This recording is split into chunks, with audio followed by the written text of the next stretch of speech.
This is a UDTV 10 for 10 production, remembering the 1993 Philadelphia Phillies.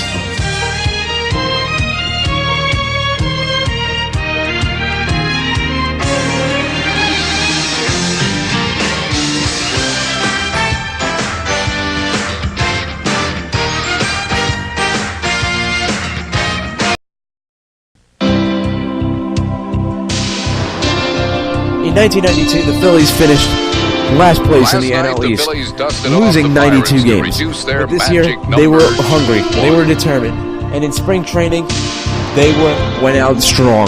But manager and they headed to Houston to take on the players aren't looking any further ahead than the game tonight. The clubhouse is very good. They're excited. They want to win it tonight. You can see the looks on their faces and how important it is to them. I never take anything for granted in the game of baseball. We've got to win one ball game, and we certainly hope it'll be tonight. Very long because the Phils going into this game, Whitey can clinch it tonight, National League East, and looking at the face of the players in the clubhouse, it looks like they have great resolve to do that thing tonight. They are certainly ready, and you know, you figured this day would come along sometime, but it was a battle. And I tell you, I give this club a lot of credit. When they got together in the spring, we knew it was an improved club because we saw it. But I'd be a liar if I said I thought they'd be sitting here September 28th with the magic number 1. And maybe the sad thing about it, you might not ever see it again, at least these guys all together like this. And it's really been an outstanding year, one that they won't ever forget, and we won't either. As we take you to Game 6 of the 1993 World Series, but first, back to spring training. I think if you took all the B-horror flicks ever made and all the killers and mass murders and all of them, they're probably living in our clubhouse somewhere. Because I think the general manager of this club has done a fine job in assembling a prison squad. Papa Thompson. Granddaddy Mill. Hi, Grandpa. I'm trying to play big brother to everybody, you know. You think I can get a couple dollars from you? I don't want to break this fight.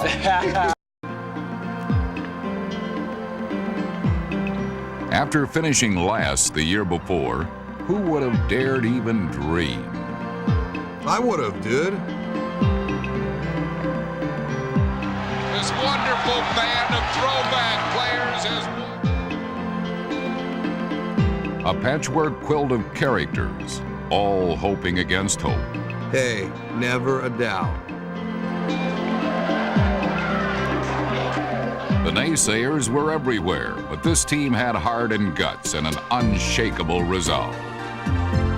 Who are they kidding? 7th behind the Florida Marlins? What a joke. I think it's a time for me. They have another ring in my finger. Right from the start, one man, or should I say one dude, set the tone with an unwavering belief in himself and his teammates. Best catcher with a handsome 4-year contract extension. Worth every penny, dude. And I'll tell you what, we had a positive feeling heading north.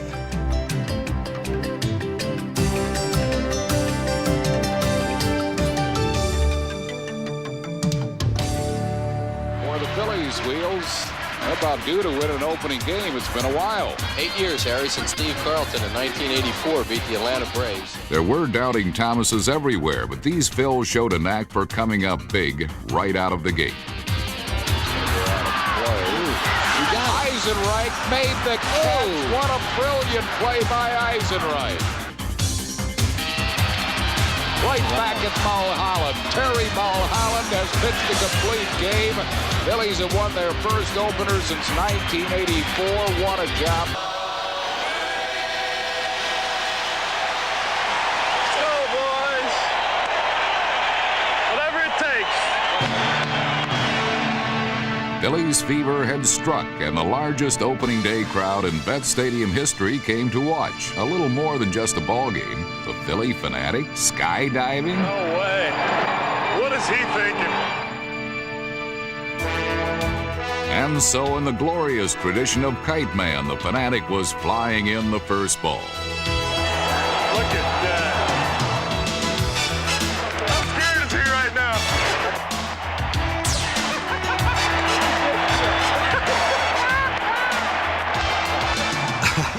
The dude's crazy, Harry. You couldn't pay me enough.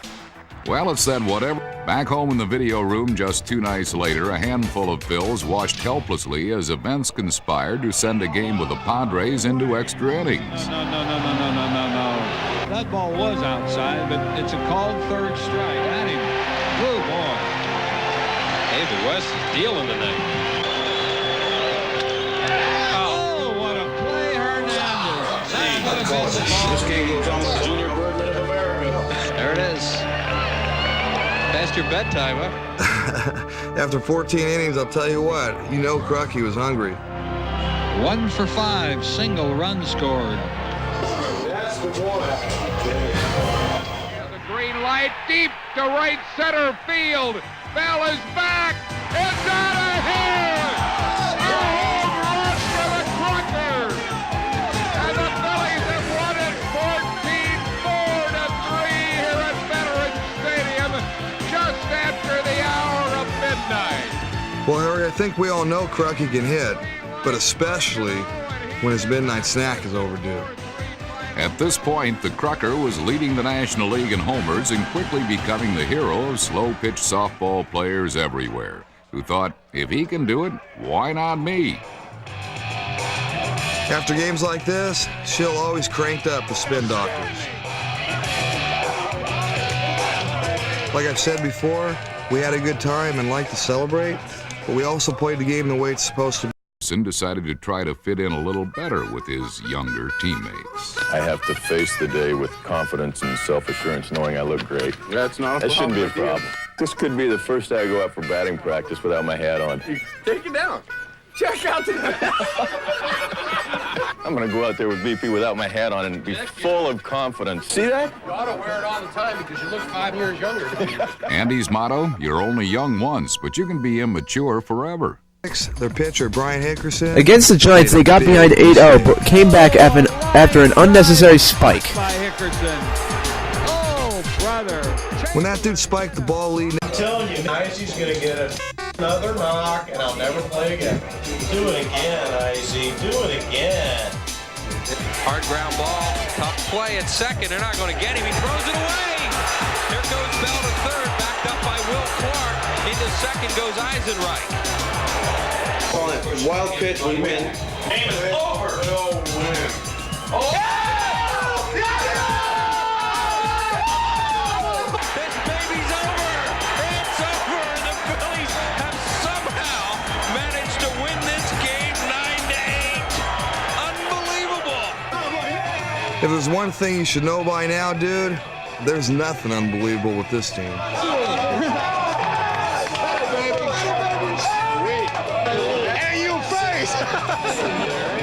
Well, that's a comeback, boys. He caught it. Thompson caught the ball. A terrific catch by Bill Thompson, a game saver. Mill made those... Yes, he did. And the next night, it was another Houdini act at Dodger Stadium as Mitch loaded the bases with no outs in the ninth.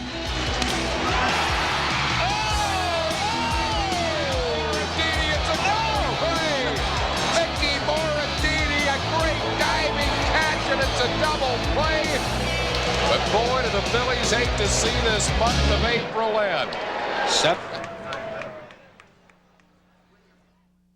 We go out and play hard, you know. We don't have any... Call them what you will. This team sure had its share of characters. We're gypsies, trams... As the team was best remembered for their pranks and craziness, led by guys like Roger McDowell and his hot foot. And like Schilling said, we're just a big bowl of flakes. Too many guys.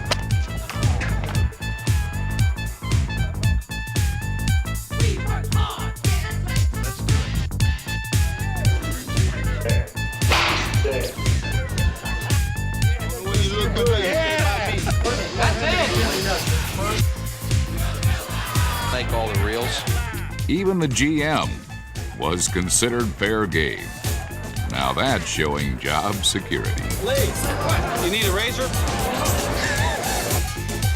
Amazing what whoop for clubhouse morale. Swing, bouncing ball in the hole, a base hit. Here comes Thompson. Canseco's throw. He scores. Phillies win 2-1. A The Phillies had a knack for coming back, like Mariano Duncan's grand slam on Mother's Day versus Lee Smith, the dominant closer of the era. With the Phils down by 3 against Lee Smith, bases loaded, 2 outs.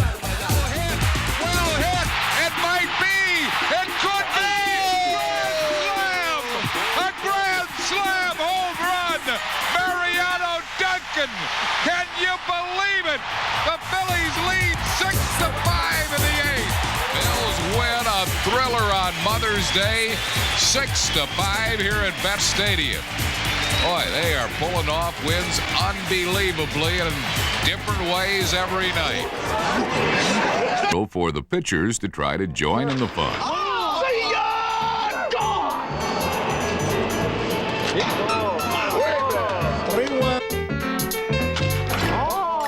Big Bird. Tell you, if he gets a hold of one, they're too shallow, and he does. Look at that, baby. Way over the head of Frazier. 2 runs will score. Way stay in second with a double. And the Phils lead at 14-7. The man can flat out hit. This is a sad excuse for a swing right here. You get it. Time to carry out the deed.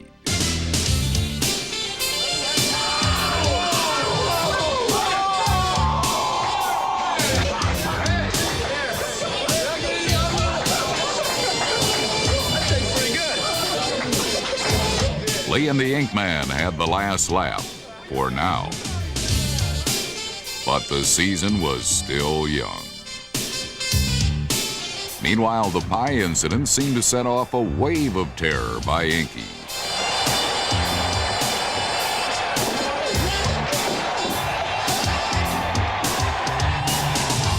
Fortunately for the Phils, most of his terrorizing came against National League pitchers. Deep to left field, fair or foul, it is a fair ball, a grand slam home run, Pete Incaviglia. The consensus was that after bouncing around, he was the perfect bouncer for the Phillies. Here dropped the ball and Incaviglia dropped him. Now you can see why I had nightmares. Relievers staged a private retreat. This is the cave. This is back behind the New York Mets visiting clubhouse. It's special. It helps to be real short or not have a bad back. Yeah. This is shagophobia, is what we're doing right now. Yeah. This is the fear of shagging, where we should be right now doing batting practice. Hollins is having an operation. He is? 6 weeks, they said. Wow, I didn't know that.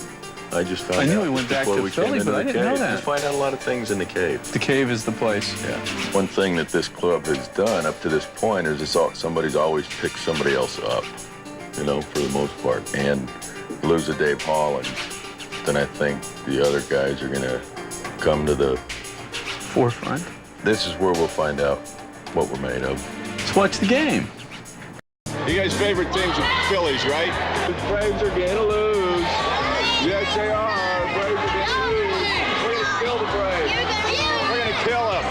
We're going to kill them. Ah, home sweet home. Yeah, right, Harry. It's nice and dry up in that booth. You didn't have to clean that mess. Well, it was a little wet at the Vet, but the Phillies and Padres had a twilighter scheduled. After nearly 6 hours of rain delays, San Diego took the opener 5-2 in a game that ended after 1 a.m. And then came the news to delight night owls everywhere. This would be a bad hour for most folks, Harry. This is a shank of the evening for you and most of us. I mean, Oh, yeah. Right. Expect a real great ball game out of you.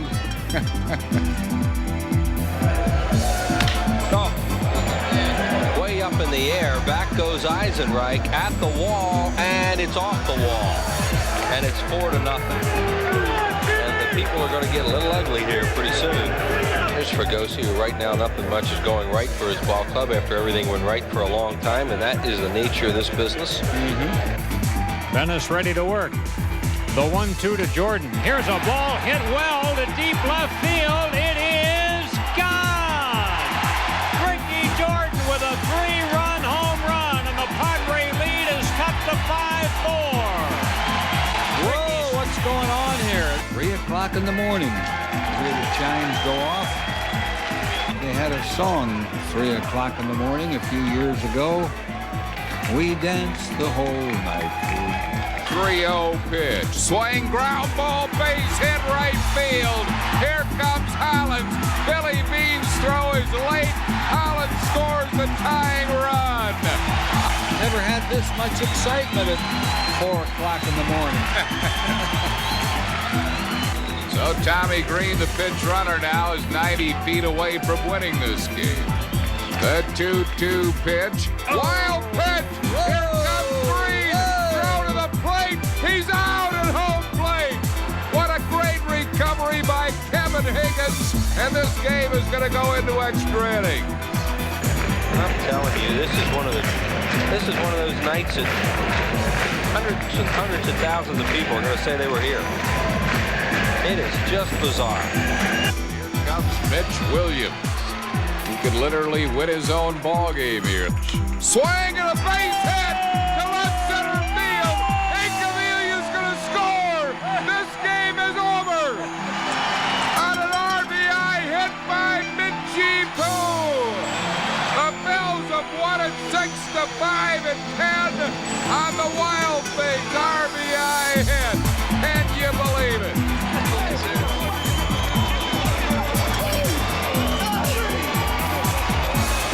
The Phillies had 4 players playing the Midsummer Classic, and John Kruk had a memorable game, not for his hitting, but just for the at-bat that he had versus Randy Johnson. So I'd like to thank the fans also for the recognition. Jake and Dutch, John Kruk, and Darren Dalton. Friends, teammates, lovers. It's amazing the fans want to see me play. It's a scary thought of the whole thing. What our society's come to these days, but you know, they want to see it, so I guess we have no choice but to go. Right up, I want to walk with you, I want to look real thin.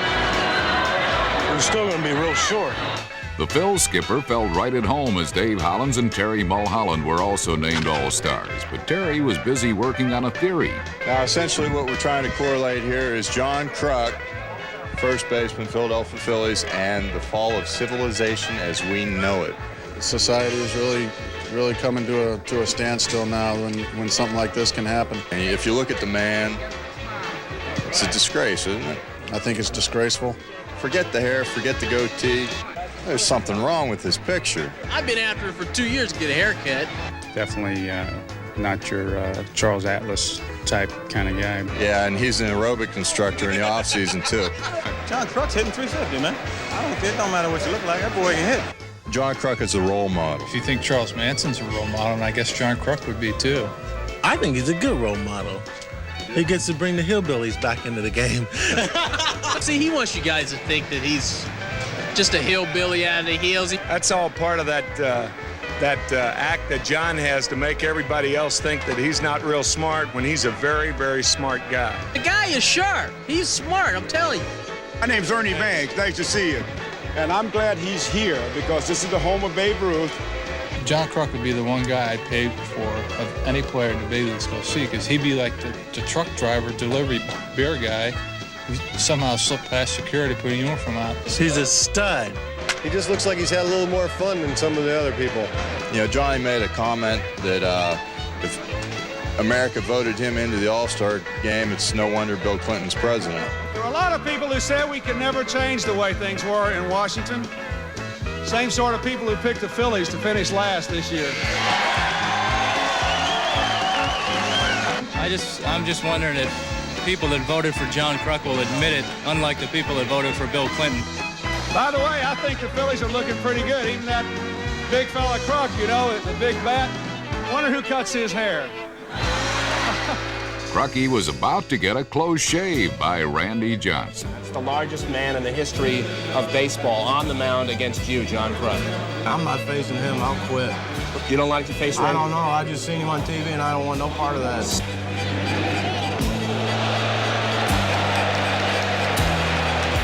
Johnny Kruk fanning himself off. Johnson has had pitches clocked at as much as 102 miles per hour in Major League play. Would you say his heart is palpitating a bit? Look at the next step.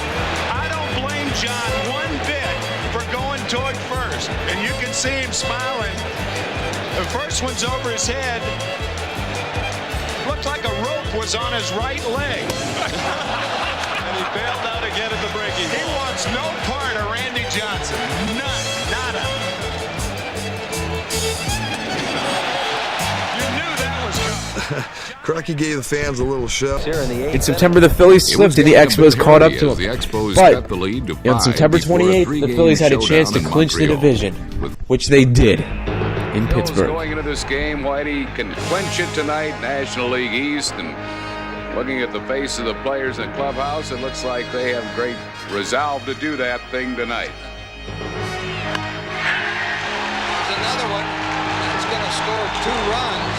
You see those Phillies fans. It's a very live dugout because before the game, you could just feel some confidence around this team, how much they want to win here tonight.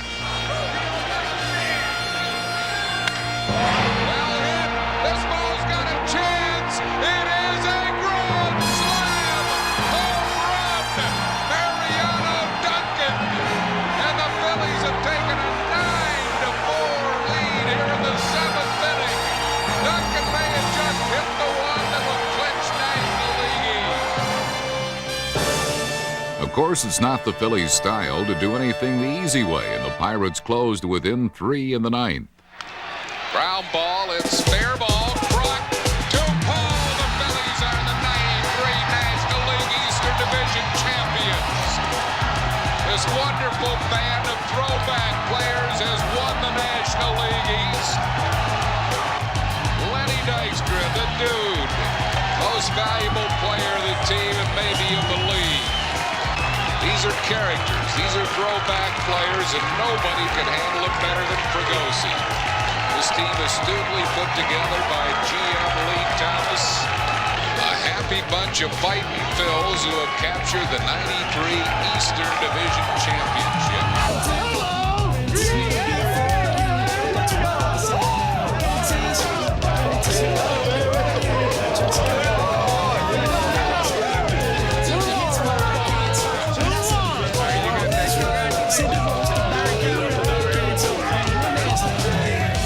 And a victory pie for the Bopper.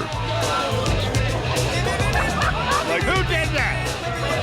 I think it was Jim Fregosi. I hope he's not on the last year of his contract. No, it had to be somebody that had a few years left. I just want to know how you felt about this. It's not. I don't like chocolate.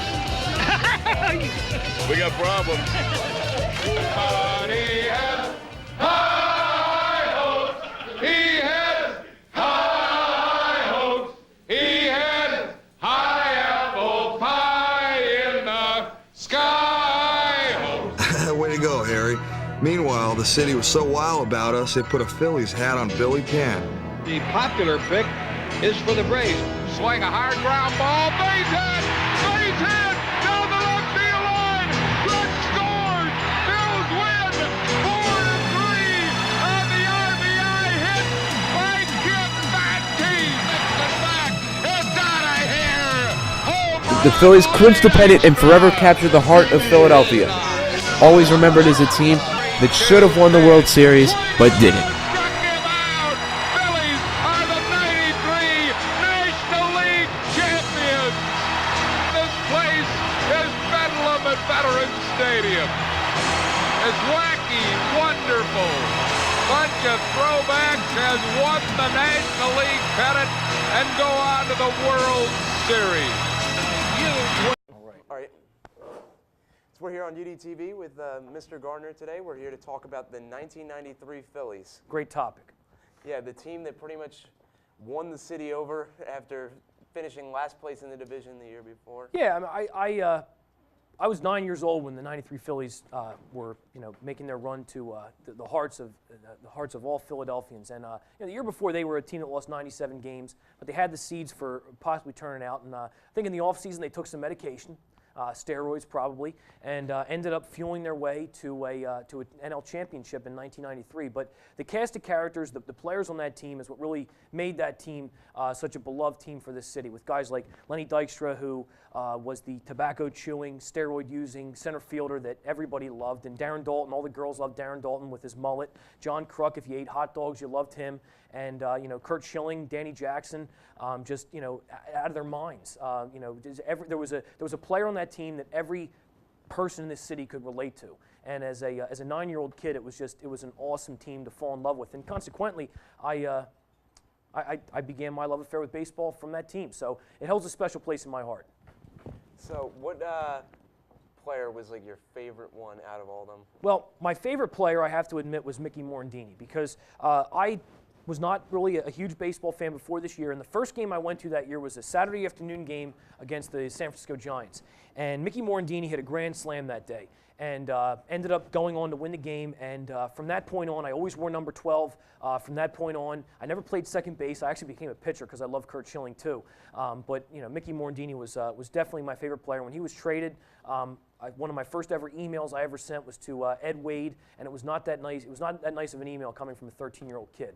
So I made my voice heard. Did Ed Wade ever reply to that email? Or? No, I never got a word back. I'm still waiting. So Ed Wade, if you hear this, I'd like my reply sometime soon. All right. So what games really stand out for you that year? I know you didn't attend too many. But well, I'd say if there's one game that year that really summed up the whole season, was there was a very famous game that was played in July that year. It was July 2nd and 3rd. They ended up having a rain delay against the San Diego Padres, and they ended up going and starting the first game at about 9, 10 o'clock at night. They ended up finishing the game, and the second game was going to begin at 1:45.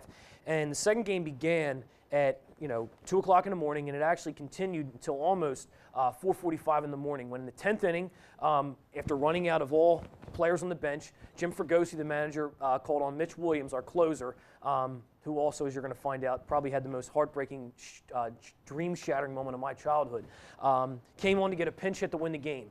And there was always a story that Tony Gwynn said, the famous Hall of Fame right fielder for the Padres, that as they left the field that morning, the sun was already up, and they were knowing they had to go home and sleep for about 4 hours and get back to the ballpark. So that game, probably was one of the most famous games of that year. Really was just like you kind of knew that something special was going to happen.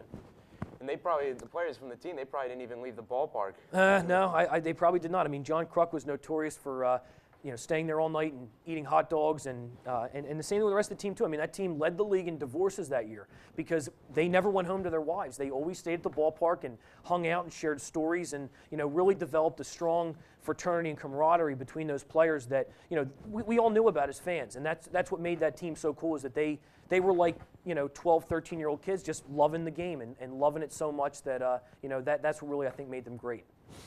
And what playoff game was really the big standout for you? Well, my favorite game was obviously when they clinched the pennant, because in '93, when they, when the final game was happening, they were not supposed to beat the Atlanta Braves. They were the pretty boys. We were Macho Row, and what ended up happening was in that last game, they ended up winning. I think it was about 8-3. And in the last inning, I remember my dad actually put me to bed, and he came up and woke me up and said, Jim, you've never seen this before in your life. I've only seen it a handful of times in my life. You can't miss this. He's like, they're going to win the pennant. So he pulled me downstairs, and all I remember is sitting there counting down the amount of strikes that Mitch Williams threw. And anytime that scene comes on TV, when he jumps up and pumps his fist and the team runs out, I still get chills to this day when I see that. It's awesome.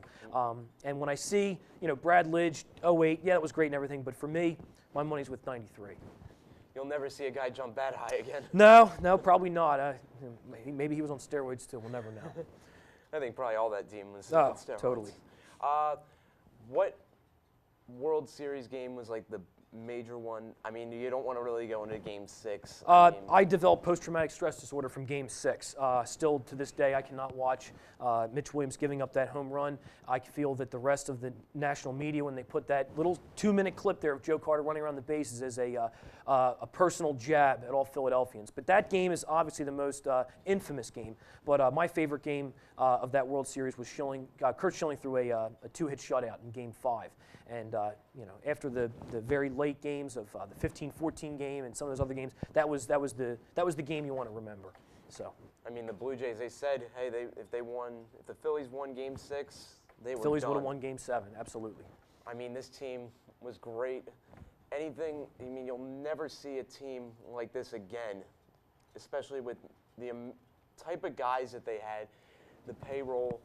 I mean, you'll never see like that type of player mentality on any team. Yeah, we haven't seen a team like that, and I think when you look at multi-million-dollar players, you look at contracts. I mean, you could never. I mean, their highest-paid player was making $20 million over 6 years. So I mean, you really didn't have it was a different culture of players back then. But you have to understand, when this team was done, the reason it was so beloved was because in the next couple of years, with the strike and with free agency and contracts and just age and problems in the organization, it was 15 long years before they got back to the postseason. So for a kid like me growing up and staying a Phillies fan, it was tough because you had to sit through off seasons where your big signing was Ron Gant. Or you were acquiring a guy like Kent Bottenfield or Desi Rutherford or Ricky Otero playing center field. And I mean, it was rough for about 10 years. But starting in 2001 when they hired Larry Bowa and they started to draft the core players of Rollins and Utley and Howard and guys like Cole Hamels in 2002, that's when you started to think it could get good. But things had to, we still had to struggle our heartbreaks the last couple days of the season. But you Philly fans that are out there, you kids that have grown up with from the 2007 to 2011 run, you're spoiled because for us we had to suffer through it a lot. I think that this offseason where this team is going, I think that there's a good shot that in the future we could see some things go our way. But I think from the GM on down, they got to develop players, they got to draft better, and if those things go according to plan, it might not be that long, but we'll see what happens. I mean, hey, maybe Bowa, because he just got re-signed by the Phillies. I saw that. That could reinvigorate the team and maybe give them one last push. I mean, that's what they really need because there's such an aging core of veterans that they have right now. They have to develop their young players. They have to teach and instruct well in the minor leagues. And if those players can make it up and they can perform, I mean, you see it with a lot of teams. It's a young man's game.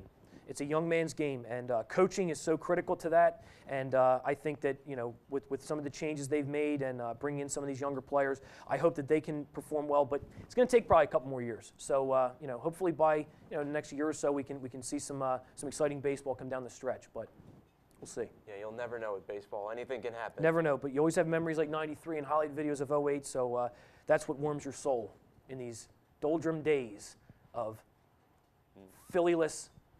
Not Red October anymore, baseball. All right, thank you very much, Mr. Gardner. All right. It's been a pleasure having you. It's been a pleasure. Joe has had his moments. 2 balls and 2 strikes on him. Here's the pitch on the way. A swing and a belt. Left field, way back. Blue Jays win it. The Blue Jays are World Series champions. No, God! No, God, please, no! No! No!